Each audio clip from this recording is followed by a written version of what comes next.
alegría poder saludarte a ti. Gracias por estar allí sintonizando este programa. Comenzó ya Biblia Fácil. Así que lápiz y papel, Biblia en mano, disposición en el corazón, porque hoy vamos a comprender preciosísimas lecciones que Mateo nos cuenta sobre las parábolas de Jesús. Las parábolas son ilustraciones, son historias, ya sean de la vida cotidiana o ya sea también de algunas historias conocidas que Jesús las usó para poder traer lecciones importantísimas sobre el reino de los cielos. Así que hoy estamos comenzando este programa listos y a la expectativa para aquello que vamos a aprender. Hoy vamos a ver sobre las parábolas de Jesús registradas en el libro de Mateo capítulo 13. ¿Estás preparado? De eso hablaremos en este programa. Antes yo quiero ofrecerte un regalo muy especial para ti. Se trata del curso bíblico Jesús Restaurador de Vida. Totalmente gratis lo puedes recibir si tú solo lo solicitas a nuestro número de WhatsApp más 5512 98 14 60. O también puedes ingresar a nuestro sitio web estudielabiblia.com. ¿A quién no le gustan las historias? La verdad que la historia capta la atención, llama la atención, no importa la edad que uno tenga. A los niños obviamente les llama más la atención, sin embargo también a los adultos nos llama la atención las historias. Sin embargo, las historias traen lecciones importantes. Y a Jesús, como el gran maestro, le encantaba contar historias. A eso nosotros llamamos parábolas. Pero las parábolas era un lenguaje que Jesús usaba para traer de las cosas conocidas y llevarnos a un mundo desconocido, para traernos lecciones importantes para nuestra vida. Y hoy vamos a comprender a través de esas parábolas qué lecciones Dios quiere que nosotros podamos entender. ¿Tú estás preparado? Pues bueno, yo también. Y vamos juntos a colocar nuestro corazón en las manos de Dios para que Él pueda hablarnos. Y antes de abrir la Biblia, vamos a abrir nuestro corazón a través de la oración. Gracias, Señor, te damos por esta oportunidad que tenemos de poder aprender tu palabra. Y hoy estamos dispuestos para poder comprender las lindas lecciones que tienes para nuestra vida. Entregamos nuestro corazón, bendice a las personas que están participando de este programa, abrázanos con tus promesas y que hoy podamos ser fortalecidos a través de tu palabra. En el nombre de Jesús. Amén. Era un día común como todos. Jesús salió de la casa de Pedro para encontrarse con la multitud. Y claro que como maestro, él enseñaba las verdades espirituales más profundas por medio de las cosas más simples. Y esas cosas simples eran las cosas con las cuales se relacionaba la gente en su día a día. Jesús traía de lo conocido a lo desconocido. Y lo desconocido del reino celestial lo hacía comprensible a través de las cosas conocidas por todos. Y claro que los elementos familiares de la naturaleza les servían para poder explicar aquellas experiencias espirituales que eran menos conocidas. Su forma favorita de enseñar para Jesús era a través de parábolas. Una historia para poder explicar un aspecto específico de la verdad. Y sabes que la parábola no es un conglomerado de símbolos en el cual nosotros tenemos que ver cada detalle simbólico. No, es apenas una historia, muchas veces conocida, que sirve de un atractivo cofre para poder ver cuál es el tesoro, cuál es la joya que guarda dentro, cuál es la valiosa verdad que Jesús quiere entregar y que lo hace siempre con tanto amor y simpatía. Así que la parábola sirve siempre para aclarar las cosas, para que las lecciones puedan quedar claras y cristalinas como una aurora sin nubes. Servía para que inclusive las mentes enemigas, o sea, los que se oponían a Jesús, no entendieran sus enseñanzas. Al mismo tiempo, mientras que para algunos resultaba oscuridad, para otros resultaba claridad. Y Mateo registra una colección de parábolas y todas ellas relacionadas con la predicación del Evangelio y con el reino de los cielos. Y para ello vamos a Mateo capítulo 13, versículo 1 y versículo 2. Dice: aquel día salió Jesús de la casa y se sentó junto al mar. Y entonces se sentó mucha gente y entrando él en la barca se sentó y toda la gente estaba en la playa. ¿Sabes que como otras oportunidades, Jesús eligió un buen lugar para poder enseñar? Y ahora eligió la belleza del lago para enseñar. Por eso es que a este discurso incluso se le conoce como el Sermón del Lago. Ya vimos el Sermón de la Montaña, este es el Sermón del Lago. Jesús se sentó a la orilla y esperó que la gente se reuniera. Y claro que no necesitaba él ninguna clase de publicidad, anunciando la hora, el lugar, el tema del discurso, no. Solo bastaba que Jesús pueda caminar por las calles de Capernaum o otro lugar y la gente le seguía. Todos allí estaban dispuestos a dejar sus actividades normales para dirigirse al lugar donde Jesús estaba enseñando, porque sus enseñanzas hacían tanto bien. Entonces la gente estaba en movimiento y obviamente ahí por caravanas se iban. No había violencia, no había gritos, simplemente todos salían con alegría porque sabían de que aquel encuentro tenía sabor divino. Aquel día, la luz del sol acompañaba el movimiento de las aguas transparentes que se tornaban azules por la luz del sol. Aquel color zafiro del lago se engastaba en aquel verde esmeralda de la grama y de las plantas que crecían alrededor del lago.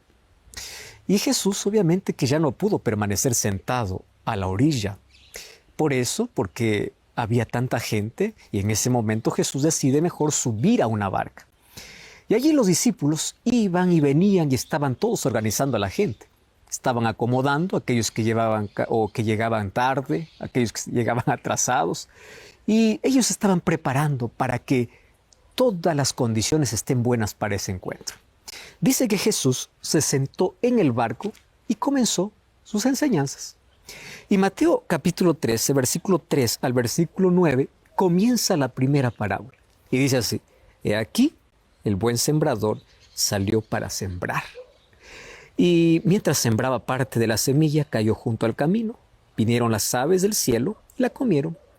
Parte cayó en pedregales donde no había mucha tierra, brotó pronto porque no tenía profundidad de tierra, pero salió el sol, se quemó porque no tenía raíz y se secó. Parte cayó entre espinos y los espinos crecieron y la ahogaron. Pero parte cayó en buena tierra y dio fruto, a 100, a 60 y a 30 por uno.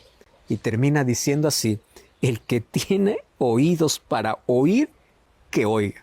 Frase intrigante, de verdad. ¿Sabes qué? Todos hemos visto sembradores, o la gente que estaba allí estaba tan familiarizado con eso, porque todos ellos sembraban trigo, la gente era agricultor. Ahora, el cuadro que Jesús estaba contando estaba delante de sus ojos. Ellos podían contemplar allí aquella llanura de Genezaret, que se extendía junto al lago donde Jesús estaba enseñando. Y allí sobre sus laderas y sobre la llanura habían varios sembradores echando la semilla en la tierra que ya estaba preparada. Otros estaban cosechando ya el fruto de las primeras siembras. O sea, esta era una historia que Jesús estaba contando, incluso ellos estaban presenciando. Y el versículo 10 dice que la multitud obviamente meditaba en silencio porque a la verdad no entendió las parábolas. Y los discípulos se acercaron y le preguntaron: ¿por qué es que hablas en parábolas? ¿Por qué? Y pareciera que el ser humano fuera el ser de los porqués. Porque siempre se pregunta ¿por qué para todo lo que ocurre? ¿Por qué para todo lo que hace? ¿Por qué para todo lo que dice? ¿Por qué para todo lo que pasa? Y siempre tiene la misma pregunta: ¿por qué? ¿Por qué? ¿Por qué? La razón es única. Todos queremos entender por qué nos sucede eso. Claro que no está mal que pensemos así, porque Dios nos dio la razón para poder utilizarla y cuestionarse no es malo. El problema no está en querer razonar las cosas. Ojalá que todos los seres humanos razonáramos para hacer todo o antes de poder realizar cualquier cosa. El problema está en la actitud de jueces que adoptamos.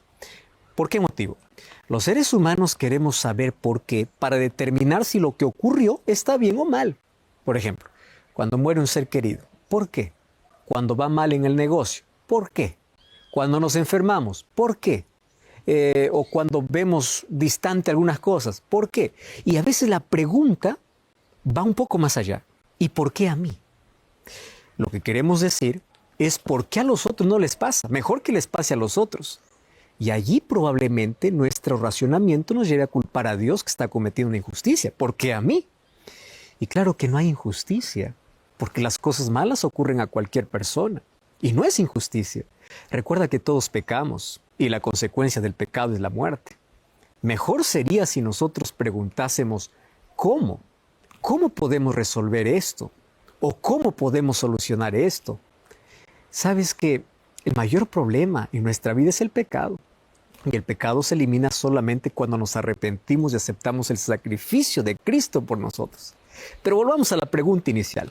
La pregunta de los discípulos es, ¿por qué hablas a la gente en parábolas? ¿Por qué?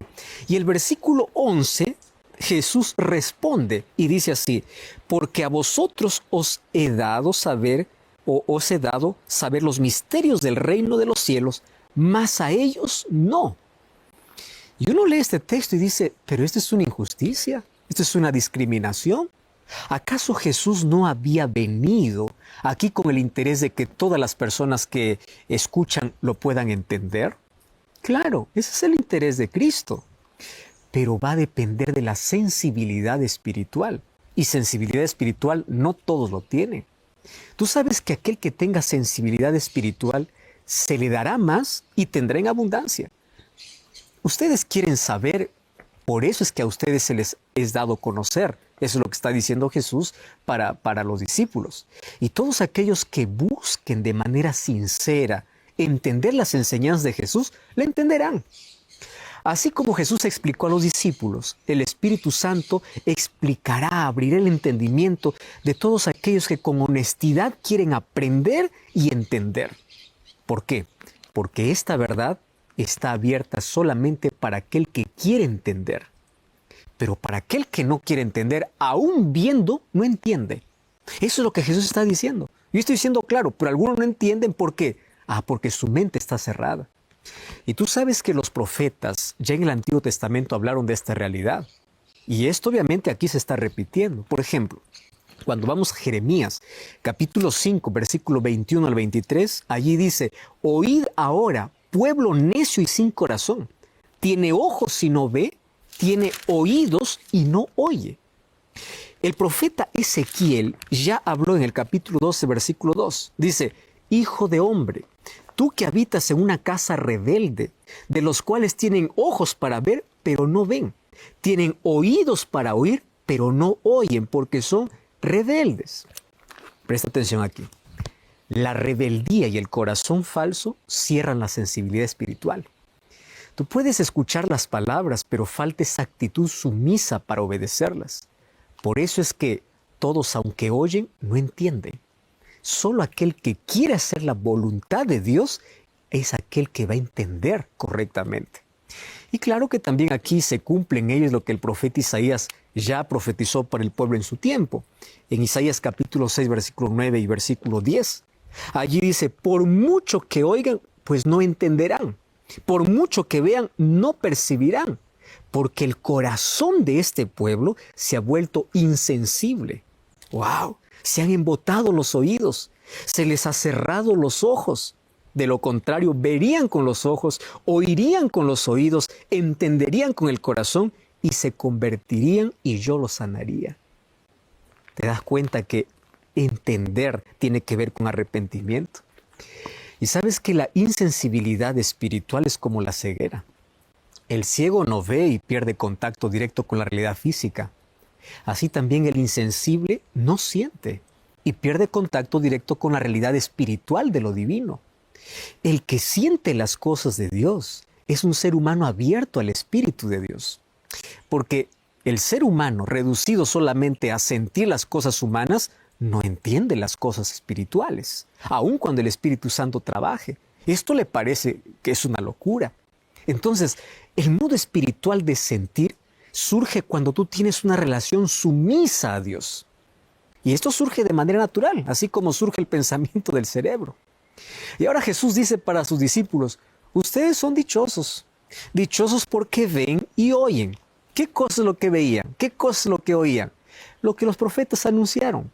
Ellos veían a Jesús, veían al Mesías, lo que los profetas solamente lo profetizaron. Los discípulos eran dichosos de poder ver y oír. Y a partir del versículo 18 hasta el versículo 23, Jesús completa o allí da el significado de la parábola del sembrador. Y allí Jesús dice, pues se trata del nacimiento del reino de los cielos en el corazón humano. Y ese nacimiento no viene por acción de guerreros valientes, no surge por conquistas del poder humano, no viene por la astuta diplomacia, no llega por la habilidad política de líderes sagaces, no nace por el juego de las fuerzas económicas sutiles, no. Cuando el reino llega al corazón, crece sin ruido y crece como una semilla. Qué interesante, ¿verdad? A veces tú sabes que la semilla se pierde. ¿Por qué? Porque alguien escucha la palabra de Dios, pero no la entiende. Entonces viene el maligno y se lo lleva. Porque esa es la semilla sembrada junto al camino, que dice que los pájaros lo comieron. ¿Qué representa? Son oyentes distraídos, envueltos en sus propios pensamientos egoístas. Ahí están cautivados por sus bajas tendencias. Y claro que tienen el alma endurecida y paralizada sus facultades espirituales. Por eso es que su corazón o su mente se ha vuelto duro como la tierra. La tierra se endurece porque es pisoteada por los hombres y por los animales. Por eso es que ya nada puede penetrar. Estoy hablando del camino en sí. Por eso es que el camino es duro. En cambio, hay otros que representan el terreno pedregoso. Ellos son aquellos que reciben la semilla con alegría. Y esa semilla es la palabra de Dios. Pero les dura poco tiempo. ¿Por qué? Bueno, ahí vienen los problemas personales, ahí vienen las burlas por causa de la palabra que han recibido. Y ellos se desaniman y se apartan rápido. El egoísmo, el amor propio, una religión superficial, la dependencia de sí mismos en lugar de depender de Dios, o la extrema facilidad con el cual se sienten ofendidos casi por cualquier cosa, o su falta de relación personal con Jesús, hace que su entrega sea incompleta, hace que no tengan profundidad. Y es por eso que existen tantos cristianos que representan este terreno pedregoso, que son incapaces de comprender que el nuevo nacimiento es su única esperanza y que la verdadera santidad realmente es un íntegro servicio a Dios. Por eso es que aquella semilla que cayó en tierra no progresa. Otros son aquellos que aceptan la semilla y crecen en ellos, pero tiene un terreno lleno de espinas. ¿Cuáles son las espinas? Las preocupaciones de la vida, la falsa atracción de las riquezas, aquello que ahoga su interés espiritual y antes que la semilla brote y dé fruto muere. ¿Por qué razón? No dejan atrás sus viejos hábitos, no dejan su vida pecaminosa, no dejan su vida anterior. Si son pobres, lamentan porque dicen, porque soy así, no soy rico. Ellos están creciendo o están avanzando en la vida con congoja, no confían en Cristo, no viven constantemente con Él y dejan de tener aquel gozo que realmente los anima. Y si son ricos, pues están ellos preocupados para que su riqueza no se acabe y allí también sienten angustia. Finalmente se sienten solitarios y finalmente la riqueza o el amor a la riqueza pues hace que se aparten de aquella semilla que fue plantada en el corazón. O sea, son aquellos que no comprenden el poder de Cristo, no entienden su compañía, no pueden atender inclusive sus propias ansiedades. Ahora, los que son pobres o los que son ricos, todos ellos están agitados, corriendo por la vida, dedicados a sus propios intereses, dedicados a satisfacer sus necesidades, dedicados a buscar mayor riqueza, mayor placer, después de haber sentido la alegría de que el reino de los cielos ha llegado a su corazón. Pero resulta que los intereses de la vida hacen que crezcan espinas, que puedan ahogar la semilla que fue plantada allí en el corazón. Y esas espinas hacen que tú ya no puedas orar, no busques en la Biblia aquello que necesitas. Te vuelves un religioso formal, sin alegría, con sufrimiento. Al principio comprendes un poco, después ya no te importa y las espinas ahogan la semilla. Pero sabes que la semilla del reino nunca se pierde toda, porque dice que la mayor parte de ella obviamente cayó en tierra fértil. ¿Quiénes son ellos? Aquellos que escuchan la palabra, la entienden, aquellos que se rinden a la convicción del Espíritu Santo, aquellos que confiesan sus pecados, aquellos que aceptan la gracia de Jesús, aquellos que sienten regocijo por la ternura y el amor de Dios, aquellos que cubren sus pecados con la misericordia de Dios. Entonces el Espíritu Santo usa su respuesta y construye en ellas una fe fuerte, duradera. Y la palabra de Dios pues cobra una fuerza viva en su experiencia. Y la palabra de Dios es vida para ellos y lo buscan. Y ellos son obedientes, ellos sirven a Dios con gozo. Entonces el reino de los cielos crece y crece en abundancia y da fruto y cada vez más fruto. ¿Y qué cosecha no produce alegría? Claro, mucho más la cosecha que se hace por crecer en el reino de los cielos. Entonces Jesús quería contar esto para que sus discípulos pudiesen entender una verdad tan simple. El reino de los cielos crece sin pompa. No crece como los reinos humanos. Todos los creyentes son sembradores. Y en toda siembra hay riesgos. Ahora fíjate, los sembradores del tiempo de Jesús, obviamente que también vivían allí en ciudades amuralladas para proteger la semilla de los ladrones, que siempre pues allí acechaban durante las noches. Así que ellos salían a sembrar durante el día. Y claro que era riesgoso. Y Jesús dejó la protección segura del cielo también, para poder venir a la tierra llena de peligros. ¿Pero para qué? Para sembrar la semilla de su palabra. Y sabe que esta semilla en algunos corazones dará grande cosecha. Y esa cosecha vendrá con alegría, con celebración, vendrá con abundancia. A través de esta parábola Jesús nos enseña que aunque la palabra es única, hay 4 reacciones diferentes. Y cada persona reacciona de acuerdo a su sensibilidad espiritual. Hay algunos que aceptan la palabra, sin embargo, no están dispuestos a abandonar algunas costumbres. Hay algunos que aceptan la palabra, pero no sienten la profundidad en su experiencia real con Cristo. Al contrario, se contentan con la superficialidad. Hay otros que aceptan la palabra, pero permiten que las distracciones de este mundo ahoguen la palabra.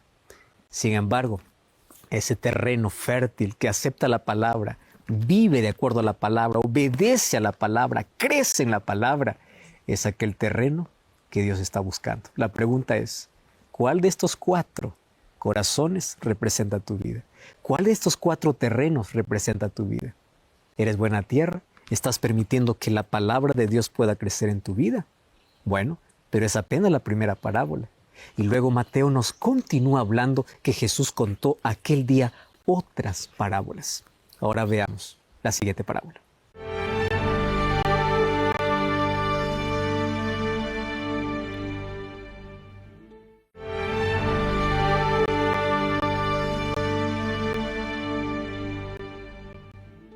Después de contar la parábola del sembrador y de la semilla, cómo crece de manera silenciosa en el corazón, Jesús cuenta la parábola del trigo y la cizaña y relaciona el reino de los cielos aquí con la iglesia. ¿Sabes que la iglesia es el lugar donde se juntan miembros buenos como el trigo y falsos como la cizaña? La pregunta es, ¿qué vamos a hacer con aquellos falsos? ¿Los vamos a expulsar de la iglesia? Vamos a ver qué dice Mateo capítulo 13, versículo 24 en adelante. Dice, el reino de los cielos es semejante a un hombre que sembró buena semilla en su campo. Es un hombre que sembró buena semilla. Sin embargo, él tenía un enemigo. Y de esos enemigos que vienen sembrando malas semillas para poder arruinar la cosecha o para poder colocar al dueño en dificultades, en pérdidas, un enemigo que tenía tanta maldad. Dice que este vino de noche y sembró cizaña sobre el trigo. Nadie lo supo. Y claro, cuando brotaron las 2 plantas eran muy parecidas. Crecieron sin que nadie lo notara. Pero la disimulación no puede durar para siempre. Porque cuando se forma la espiga en el trigo, ¿qué cosa va a producir la cizaña? Nada. Entonces los siervos pues informaron de ese desastre al dueño y le preguntaron, ¿qué vamos a hacer? ¿Usted quiere que nosotros arranquemos a la cizaña? ¿Qué cosa respondió el dueño? No, no lo hagan. Dejen que el trigo y la cizaña puedan crecer juntos. Ahora, porque si ustedes arrancan la cizaña, por arrancar la cizaña, Probablemente sus raíces estén mezcladas con el trigo y puedan hacer daño al trigo. Entonces esperemos hasta la cosecha. Es allí donde los segadores van a separar a la cizaña del trigo y bueno, al trigo lo van a colocar a un lado y a la cizaña a otro lado para ser quemada. El trigo va para el granero, en cambio la cizaña va para el fuego. Cuando los discípulos escucharon esta parábola, pues se quedaron muy inquietos. Y claro, ellos entendieron bien que los buenos y los malos están juntos. Pero la verdad es intolerable pensar cómo a veces los malos hacen tanto daño a los buenos. Y ellos esperaban pues que la gente se fuera para poder preguntar. Y aunque Jesús continuó contando otras parábolas, el versículo 36 dice que cuando la gente se fue despedida y cuando Jesús entró allí en la casa, los discípulos se acercaron y le dijeron, explícanos la parábola de la cizaña en el campo. Ahora estaban solos allí en la casa de Pedro. Y los discípulos allí se acercan y le dicen, queremos una explicación, porque la verdad no estamos entendiendo mucho. Y a partir del versículo 37, Jesús explica. Y él dice, miren, el que sembró la buena semilla es el Hijo del Hombre, o sea, él mismo. Y ese título obviamente lo identificaba como el Mesías encarnado, como el único divino humano, aquel que se encarnó. Ese Hijo del Hombre está haciendo referencia a él. Versículo 38 dice que el campo obviamente es el mundo. Recordemos que Jesús trabajó exclusivamente allí para los israelitas y dentro de ese territorio, pero el objetivo era todo el mundo, cada habitante de este planeta. Y claro que por medio del Espíritu Santo esa obra hoy continúa en el corazón humano, pero resulta que el trigo crece y madura y así se guarda para el granero del Señor, pero también está la cizaña. Y miren lo que dice el versículo 38, la siguiente parte. La buena semilla son los hijos del reino y la cizaña son los hijos del mal. Pero están juntos ahora ¿dónde? En la iglesia. Los hijos del reino son aquellos que han nacido de la palabra de Dios. Aquellos que se han convertido de verdad porque han permitido que el Espíritu Santo obre en su corazón. O sea, cuando un pecador se convierte y se torna cristiano, se torna un seguidor de Jesús, se torna un imitador de Jesús, es una persona liberada del reino de las tinieblas para ser transformada para el reino de los cielos. Ese es un cristiano auténtico, ¿comprendes? Sin embargo, la cizaña, pues las cizañas son aquellos cristianos falsos. Aquellos que han seguido el mismo proceso en un comienzo, pero no han permitido que el Espíritu Santo trabaje en sus corazones. Y sabes que aquellos son aquellas personas que más importancia dan a ritos, a normas, a errores, aquellos que están criticando para todo el mundo. Su mente enemiga siempre complica la vida de los demás, crea conflictos, están dividiendo. La cizaña está en toda parte. A partir del versículo 39 hasta el versículo 43, allí dice con claridad, el enemigo es el diablo. Él es quien introduce incluso en la iglesia a falsos cristianos. ¿Para qué lo introduce? Para destruir el prestigio de la iglesia.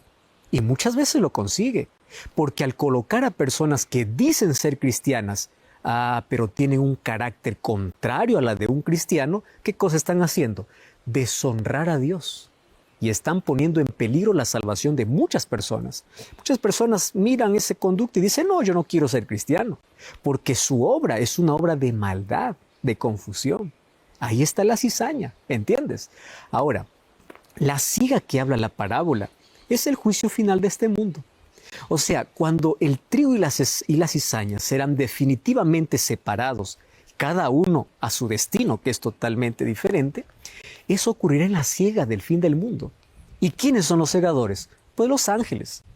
Ellos son los que juntarán a los escogidos desde los 4 cantos de la tierra para su reino, dice en el libro de Mateo 24:31. Y al mismo tiempo, pues juntará la cizaña, separará el trigo de la cizaña, separará a los falsos creyentes de aquellos creyentes auténticos. Cada uno tiene un destino diferente. Pero la tentación de separarlos antes del tiempo siempre será una realidad difícil de resolver. ¿Sabes por qué? porque hay en la iglesia siempre una tensión entre el trato prudente a la cizaña y la acción disciplinaria al pecador que no es arrepentido. Entonces, por favor, no te alarmes al no ver cristianos sinceros en una iglesia, al ver que hay hipocresía y mentira en muchos. Tampoco los acuses, ni des la espalda a Dios por causa de ellos. Ora para que ellos puedan arrepentirse, para que el Espíritu Santo pueda continuar trabajando en sus corazones. Pero tú continúa fiel. No mires la conducta de algunas personas porque recuerda, trigo y cizaña van a existir siempre. Mira solamente a Jesús. No es nuestra misión condenar a la cizaña. No es nuestra misión eso. Ahora, muchos de los que nosotros podemos considerar que están perdidos, finalmente se arrepienten y terminan en el reino de los cielos, porque a veces nosotros juzgamos mal. Nosotros no sabemos el final de cada ser humano. Tú sabes que muchas veces nosotros consideramos a algunas personas diciendo, ellos están perdidos, pero nadie sabe que al momento final se arrepintieron y permitieron que el Espíritu Santo completara su obra. Tú cuando busques una iglesia, no mires sus miembros, busca que la iglesia tenga fundamento en la palabra de Dios, porque si miras sus miembros siempre va a haber trigo y cizaña. Y volviendo a la continuación de las parábolas de Jesús, Jesús continúa hablando sobre cómo la semilla crece en aquel que aceptó el reino de Dios en su corazón. Volvamos al versículo 31 y 32. Dice Jesús, dijo otra parábola, el reino de los cielos es semejante al grano de mostaza. ¿Sabes que la mostaza, el grano de mostaza es una semilla muy pequeña, la más pequeña de todas? Pero dice que crece más que todas las hortalizas y se convierte en un árbol. Se hace tan grande que vienen las aves y anidan en sus ramas. Eso es lo que Jesús contó aquí en la parábola. O sea, el reino de los cielos no se parece en nada a ninguno de los reinos que existen aquí en la tierra. ¿Por qué? Porque todos los reinos humanos surgieron por la acción del poder de los humanos. Pero el reino de los cielos es diferente. El reino de los cielos es un reino de humildad, que fíjate que comienza pequeño, como una semilla. Al principio es tan insignificante, pero como la semilla tiene vida. Tiene vida. Así que ahora no importa el tamaño, porque si es pequeño y tiene vida, va a crecer. No se trata de un reino como los reinos humanos. Se trata del poder de la vida. No crece por el poder de la fuerza física, tampoco aumenta por medio de la guerra, sino que aumenta por la mansedumbre de Cristo que quita los pecados de toda la humanidad. Entonces, todos los que aceptan a Cristo, pues se integran a ese reino. Pero no hay pompas, no hay algarabías en ese reino, no. Es tan humilde que poco a poco va creciendo hasta que se vuelve un reino grande, trascendente, pero sobre todo eterno. Así nace como una semilla pequeña donde en nuestro corazón. Y cuando lo permitimos crecer, se hace grande. Sabes que la naturaleza del reino de los cielos es vida divina. Su crecimiento, pues crece, así como Dios crea la vida, así como Dios la sostiene y la alimenta. Tú sabes que todo lo que tiene vida crece, aunque lento, pero crece. Entonces, el reino de los cielos no crece como los fuegos artificiales, que son instantáneos y fugaces. Crece como la vida, que va de a pocos, pero finalmente dice que es eterno. Así también el reino de los cielos crece oculto en el corazón de las personas, de manera simple, de manera lenta. Primero crece como una semilla, una palabra simple del Evangelio, la palabra de Jesús, la palabra de las Escrituras. Luego comienza a echar raíces en nuestra vida. Luego conmueve el sentimiento y hace sensible cualquier entraña endurecida. Luego despierta la voluntad dormida y luego trae una profunda contrición por el pecado y comienza allí la experiencia del arrepentimiento. Tú sabes que el reino de los cielos ha comenzado a crecer y lentamente hará su obra hasta completarla solo bajo la influencia del Espíritu Santo, que crece y crece solo cuando tú lo permites. Y Jesús continúa contando, ahí en el versículo 33, otra parábola, que el reino de los cielos es como la levadura que tomó una mujer y escondió 3 medidas de harina hasta que todo fue leudado. Es interesante porque aquí su enseñanza específica está en la tarea de leudar, o sea, de transformar a la persona de adentro hacia afuera. Sabes que todos los líderes religiosos de Israel estaban interesados solamente en la parte externa, en la parte formal, lo externo, pero no lo interno. Esos líderes querían transformar la conducta sin preocuparse por la persona misma, si está transformada o no. Hoy hay muchos que intentan solamente cambiar por afuera. No te vistas así, no hables así, cambios externos que no vienen de un corazón arrepentido. Por eso es que su comportamiento es formal, frío, es externo, hipócrita, sombrío, porque por fuera puede ser perfecto, pero por adentro. Ah, te das cuenta, esa era la religión de ese tiempo. En cambio, el verdadero cristianismo, el reino de los cielos cuando viene a la vida, va en dirección opuesta. No transforma directamente por fuera, comienza transformando por dentro, va desde el interior de la persona. Entonces, cuando la persona es transformada por dentro, cambia por afuera. Su obediencia es verdadera, es placentera, es feliz. Y eso le otorga una sensación de plenitud, que cada vez se hace más completa, que cada vez es más segura, porque comienza a tener una visión diferente de la verdad, porque posee algo viviente dentro de sí, que controla sus deseos, que purifica sus pensamientos, que puede ablandar sus actitudes, que puede fraternizar las relaciones y que aumente el horizonte de su vida espiritual. Por eso Jesús tomó allí la imagen de la levadura. Ojo que aquí, en esta parábola, la levadura no es símbolo del pecado. Aquí lo que está representando es cómo el Espíritu Santo transforma el corazón de adentro hacia afuera. Así como la levadura lo colocas en la harina y ves que todo lo transforma, el Espíritu Santo hace una transformación interna por el poder y la gracia de Dios. Y esa transformación ocurre desde adentro. Desde adentro va cambiando y claro que en lo exterior también va cambiando. Pero no solamente por mero formalismo, no solamente porque me dicen que tengo que hacer, sino porque realmente Dios me ha transformado por completo. Sabes que la cultura, la educación, tienen muchos elementos que nos benefician, pero ninguna de ellas puede transformar a una persona. Yo conozco personas que tienen llenos de títulos la pared, pero el corazón no transformado. Porque el único que puede transformar nuestro interior es Dios, es su gracia. Y ese es el poder de Dios que trabaja de manera invisible. Primero es pequeño como una semilla, de ahí crece. O es como la levadura que empieza a cambiar toda la masa. Es así como crece el reino de los cielos cuando lo permitimos. De manera secreta, pero crece sin detenerse hasta que el Espíritu Santo leuda nuestra vida, como lo hace, así como Jesús contó aquí en la parábola. Quiero decirte lo siguiente, la gracia que salva, también la gracia que transforma. Tú no puedes decir soy salvo por la gracia de Dios y yo sigo viviendo como quiero. No, la gracia que salva es una gracia que te lleva a un cambio real, no superficial. Y ese cambio real tiene que comenzar dentro de ti.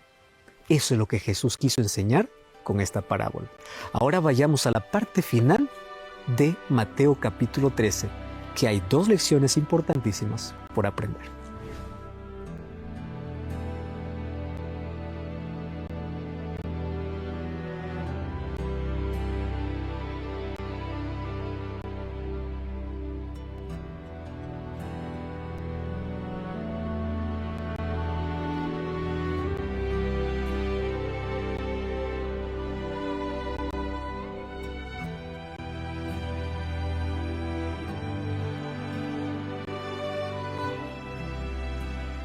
Ahora vamos a la parte final de las parábolas de Jesús contadas por Mateo en el capítulo 13.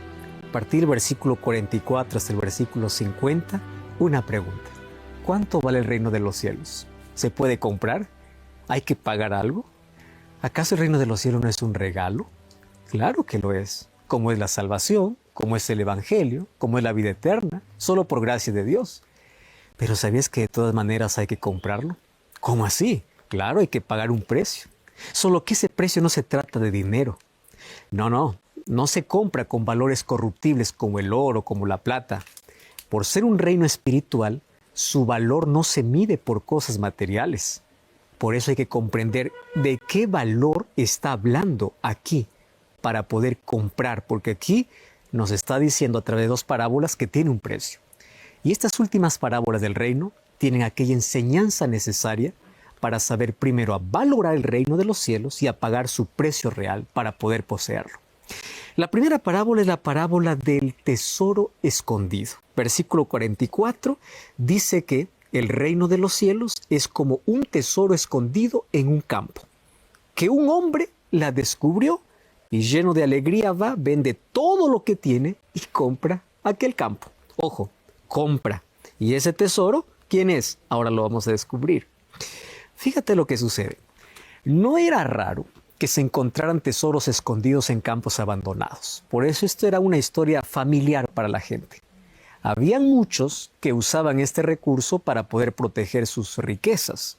Lo enterraban. Recuerda que antes no habían bancos. Y porque habían tantos ladrones, ¿verdad? Entonces preferían allí enterrar sus tesoros en algún lugar. Otras veces las naciones vecinas invadían el territorio y se quedaban pues con aquellos objetos. Otras veces las personas se olvidaban dónde enterraban su tesoro. Entonces puede ser de que se olvidaron o la persona que enterró el tesoro vino la muerte súbita y no dio la información a nadie. O sea, esta historia era común en ese tiempo. Por eso es que la gente que la escuchó podía comprender muy bien la realidad de esta enseñanza. Inclusive se identificaron fácilmente con esta historia. Ahora, vamos a la historia.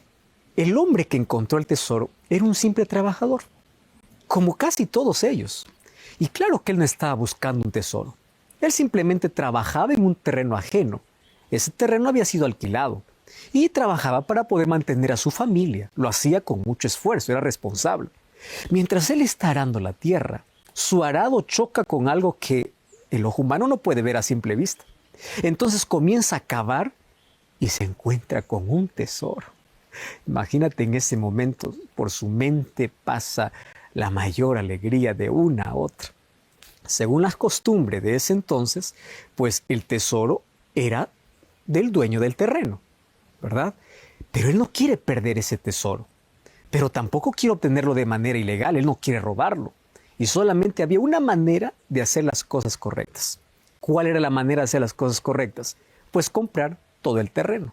Así que de nuevo entierra allí el tesoro y mientras lo entierra su corazón, su mente está allí diciendo ¿cómo voy a tener ese tesoro? Entonces él tiene un plan, va a su casa, vende todo lo que tiene porque quiere ese tesoro. Solo que cuando llega a su casa pues su familia no entiende. La familia dice, este se ha vuelto loco. ¿Cómo es que está vendiendo todo lo que tiene para poder comprar un campo abandonado, un campo que no vale nada? Lo que pasa es que ellos no saben del tesoro que encontró. Sin embargo, aquel que está vendiendo todo sí sabe. Por eso es que no le afecta que la gente le diga loco, que la familia se ofenda. No le importa. Porque él tiene la seguridad absoluta que él encontró un tesoro. Y su alegría crece, se multiplica. Finalmente compra el campo, ahora el tesoro es suyo. ¿Por qué? Porque ahora compró, pero primero tuvo que vender todo. Ahora fíjate. Dos cosas principales enseña esta parábola. Primero, el hombre descubre el reino de los cielos, porque ese tesoro es el reino de los cielos. No es que lo anda buscando. Tú sabes que para muchas personas el reino de los cielos se presenta en la vida como un hecho sorpresivo. No lo están buscando, pero lo encuentran. Algunos encuentran el tesoro del reino de los cielos a través de un libro, de una revista, de un programa de radio, un programa de televisión, a través de un amigo, a través de cualquier medio que le permite entrar en contacto con la Biblia. ¿Por qué razón? Porque en esta parábola el campo es las Sagradas Escrituras y es allí donde se encuentra el mayor tesoro. ¿Cuál es ese tesoro? El Evangelio. Y el Evangelio es aquel que trae el reino de los cielos. Entonces hay gente que no lo busca, pero lo encuentra. Y cuando lo encuentra, no lo desprecia. No coloca tontas excusas diciendo, sí, me gusta, pero no, después. No, hace todo lo posible para poder obtener la salvación. ¿Correcto? Número 2. Es la alegría de aquel que encuentra el reino de los cielos. ¿Por qué? Porque este hombre cuando encontró ese tesoro, él estuvo lleno de alegría. Tanto así que vendió todas las posesiones del reino o de su casa para poder obtener aquel reino, aquel tesoro. Él no salió triste allí diciendo ahora me voy a quedar sin nada. A él no le importó que le dijeran loco, a él no le importó nada. Lo que le importó es que quería el tesoro. Así es aquel que encuentra el reino de los cielos y lo mira en su esplendor. Está dispuesto a renunciar todo. Ese es el precio que tienes que pagar, el precio de la entrega completa a Dios. Y luego aquí Jesús cuenta la parábola de la perla del gran precio. O sea, de un hombre que sí estaba buscando perlas preciosas y cuando encontró lo que buscaba, vendió todo y lo compró. Te das cuenta que estos dos personajes tienen algo en común. Cuando encuentran el mayor tesoro o la mejor perla, están dispuestos a vender todo. Hay tantas personas que están buscando aquella perla preciosa para su vida. Y algunos lo buscan pues en la literatura, en la ciencia, en el arte, en las religiones, en la filosofía. Buscan algo que les satisfaga. Hasta que un día se encuentran con Jesús. Porque Jesús es la perla del gran precio. Y cuando lo encuentran no dejan pasar esa oportunidad. Renuncian a todo y lo hacen con alegría. ¿Por qué? Porque encontraban lo que estaban buscando. Eso sucede cuando una persona se encuentra con Cristo. No lo desprecia. A veces el ser humano es contradictorio, ¿verdad? Muchas veces desprecia lo que más desea en la vida. Pero a través de estas historias nos está diciendo Jesús que el reino de los cielos tiene un precio que pagar. Y el precio que pagar es el precio de la renuncia y el precio de la entrega. ¿Cuánto estarías dispuesto tú a entregarte a Cristo? A renunciar y a dejar tus tontas excusas. ¿Por qué? Porque descubres que el Evangelio, que el reino de los cielos tiene un valor más allá de cualquier cosa que este mundo te pueda ofrecer. Entonces, para comprar esto no se trata de dinero, no se trata de plata. El precio del reino somos nosotros mismos, que tenemos que entregarnos completamente a Cristo. No una entrega parcial, sino una entrega total. El reino de los cielos vale para nosotros en proporción al tamaño de la entrega que nosotros nos hagamos a Cristo. Si tú solamente te entregas un poco, quiere decir que el reino de los cielos no vale mucho para ti. Pero si vale mucho, entonces entrégate completamente. Esa experiencia un día lo obtuvo el apóstol Pablo. Filipenses capítulo 3, versículo 8 dice: por amor a Cristo mi Señor, lo he dejado todo. He tenido pérdidas, pero si yo comparo lo que he perdido para aquello que he ganado, pues lo que he perdido es como basura. ¿Por qué? Porque ahora tengo a Cristo. Querido, no existe mayor perla en esta vida, no existe mayor tesoro en esta vida que tú puedas ignorar, que tú puedas ser indiferente, si no es Cristo, su palabra, el Evangelio. Es aquello que puede cambiar realmente la vida. Si hay un precio que hay que pagar, es el precio de nuestra renuncia a nuestro egoísmo, a nuestro orgullo, a nuestros vicios, a nuestras tendencias, y es el precio de la entrega. Entrégate completamente a Cristo. Hoy puedes tener ese tesoro en tu vida. Si te das cuenta, a través de las parábolas hay lecciones importantísimas para aprender. Pero el final de estas parábolas tiene la lección más importante. Hoy ese tesoro está delante de ti. Esa perla de gran precio está delante de ti. La pregunta es, ¿lo rechazarás? ¿Colocarás excusas? ¿O estás dispuesto a vender todo, a renunciar a todo por seguir a Jesús? Cuando te digo de vender, estoy hablando que vendas tus cosas, de abandonar las cosas que te separan de Cristo. Si tú estás dispuesto hoy a pagar ese precio, el precio de la entrega, allí donde tú estás, cierra tus ojos, haz una oración y dile al Señor: Señor, yo estoy dispuesto a pagar cualquier precio, y ese precio lo pago con mi vida, porque yo quiero entregarme a ti, porque tú eres el mayor tesoro para mí. Jesús es el mayor tesoro de la vida. Él es la perla del gran precio. Jesús ha colocado la semilla de su palabra en tu corazón. Depende de ti. Si tú permites que aquella semilla pueda crecer, un día va a dar frutos para vida eterna. Jesús también nos enseñó que hay trigo y cizaña. Forma parte de aquello que es trigo, entregándote completamente a Cristo, permitiendo que Él viva en ti. Permite que el Espíritu Santo transforme tu vida y permite que a través de tu entrega Cristo sea el mayor tesoro para ti. No hay nada en este mundo que pueda reemplazar, que pueda sustituir, que pueda valer la pena. Recuerda que seguir a Jesús no solo vale la pena, vale la vida, porque en Él encontramos vida eterna. ¿Tú estás dispuesto hoy a hacer esa entrega? ¿Tú estás dispuesto a colocarte en las manos de Dios? ¿Tú estás dispuesto a decirle a Jesús, Señor, yo aquí estoy y me entrego completamente a ti? Y sabes que cuando tú te entregas completamente a Él, Él comenzará un trabajo extraordinario en tu vida. ¿Tú lo aceptas hoy? Vamos a orar. Gracias, Señor, por tu palabra. Queremos que Jesucristo sea el mayor tesoro en nuestra vida.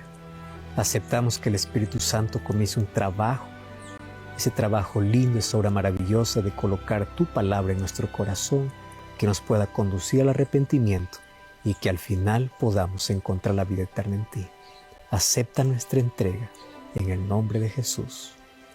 Amén. Gracias por acompañarme en este programa. Que Dios te bendiga y te guarde. Nos encontramos en el próximo programa, como siempre, con Biblia en mano, aquí en Biblia Fácil. Que Dios te bendiga con lo que pase en tu corazón. Nos encontramos en la próxima lección. Chao, chao.